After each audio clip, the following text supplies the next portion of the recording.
দেখুন কি সুন্দর একটা গ্রাম্য পরিবেশ, সেখানে কত কাক এসে এক জায়গায় জড়ো হয়েছে। দেখুন আপনাদের দেখাই, তার সঙ্গে একটা গরু, কাকগুলো ওখানে জটলা হয়ে সব একসঙ্গে কি যেন একটা করছে। দেখেছেন সমস্ত কাকগুলো এক জায়গায় রয়েছে, গরু ঘাস খাচ্ছে, বাচ্চারা খেলা দেখাচ্ছে।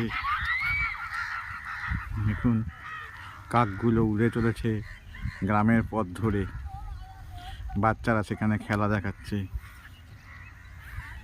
গরু ঘাস খাচ্ছে, কত সুন্দর।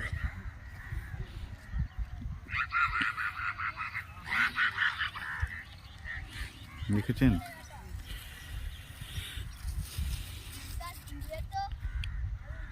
তো এই হচ্ছে সেই প্রাকৃতিক পরিবেশ, গ্রামের রূপ।